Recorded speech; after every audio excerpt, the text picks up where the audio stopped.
अस्सलाम वालेकुम वरहमतुल्लाहि वबरकातुहू। हज़रात ग्रामी, नमाज के बारे में हम हर रोज़ कोई ना कोई ऐसी चीज़ ज़रूर देखते हैं जो बड़ी ही अहम और अफादियत और फ़ायदामंद हो, आखिरत के लिए ही दुनिया के लिए भी।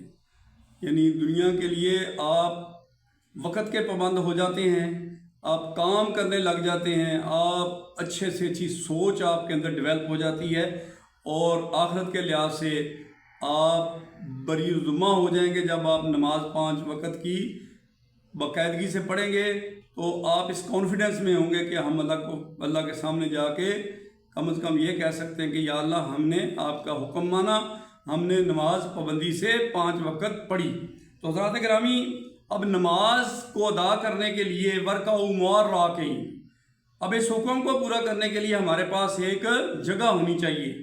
तो वो जगह जो है उसको क्या कहते हैं? मस्जिद।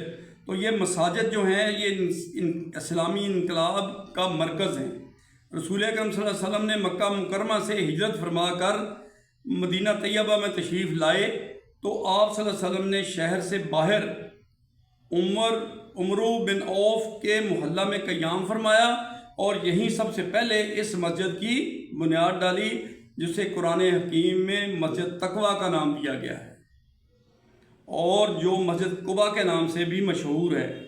मस्जिद के ज़रिए तामीर मिल्लत का असल काम शुरू हुआ।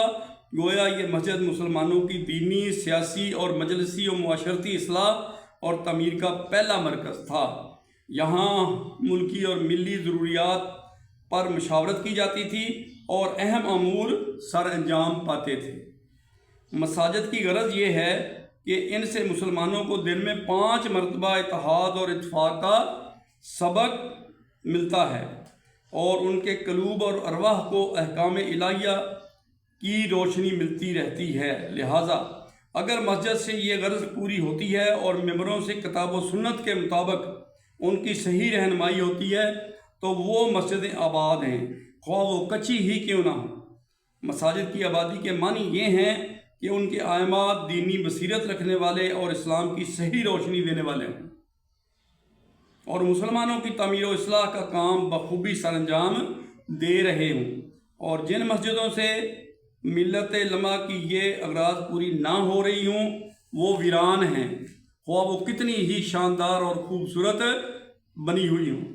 याद रखना चाहिए कि मसाजिद की आबादी और रौनक 3 चीज़ों से है। एक तो ये कि इनमें नमाजियों की कसरत हो और वो सब किसी न किसी हद तक इस्लामी अकायद और इखलाक का सच्चा नमूना हो, और दूसरे ये कि उनमें ऐसे आइमा हों जिनसे कुरान हकीम की सही इल्म व अमल के चश्मे जारी हों और इत्तेहाद और इत्तफाक और यकजहती का दरस मिलता।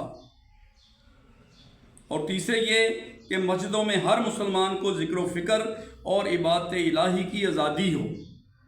मसाजिद की सही और तक़रीब का मतलब ये है कि नमाजी कम हों, जो हों वो भी इस्लाम के इल्म व अमल से महरूम हों, खुदा के बंदों को खुदा के ज़िक्र से रोका जाता हो और फ़िरका बंदी, हंगामा आराई का सबक मिलता हो। चुनाचे फरमाया है, जब किसी ने लोगों को ज़िक्र इलाही से रोका तो उसने मस्जिद की आबादी का एहतमाम नहीं किया, और ऐसा करना ये मानी रखता है गोया उसने मस्जिद की ख़राबी की कोशिश की। यह हज़रत इमाम राज़ी रहमतुल्लाह अलैह फरमाते हैं।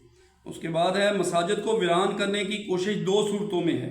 एक सूरत तो ये है कि नमाज पढ़ने वालों, इबादत गुजारों और वाबस्तगान मसाजिद को मना किया जाए, ऐसा करने से मस्जिद की तख़रीब है। दूसरी सूरत यह है कि उसकी इमारत को मुनहदम किया जाए। कुरान पाक में अल्लाह ताला फरमाता है, और उस शख्स से बढ़कर कोई जालिम नहीं होगा जो अल्लाह ताला की मस्जिदों में अल्लाह का ज़िक्र किए जाने से रोके और उनके वीरान करने की कोशिश करे। इन लोगों को तो कभी बेखौफ होकर उनमें कदम भी नहीं रखना चाहिए था। इन लोगों की दुनिया में भी रसवाई होगी और आखिरत में भी इनके लिए बहुत बड़ी सज़ा है।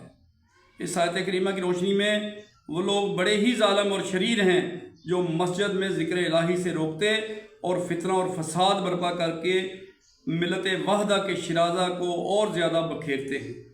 حضرات گرامی، ہم اسی کی روشنی میں اللہ تعالیٰ سے یہ دعا کرتے ہیں کہ ہماری مساجدوں کو آباد کر اور اس روح کے مطابق آباد کر جو قرآن پاک میں اللہ تعالیٰ کا حکم ہے۔ اس کے ساتھ ہی ہم اجازت چاہتے ہیں۔ اللہ تعالیٰ ہمیں عمل کی توفیق عطا فرمائے۔ وآخر دعوانا الحمدللہ رب العالمین۔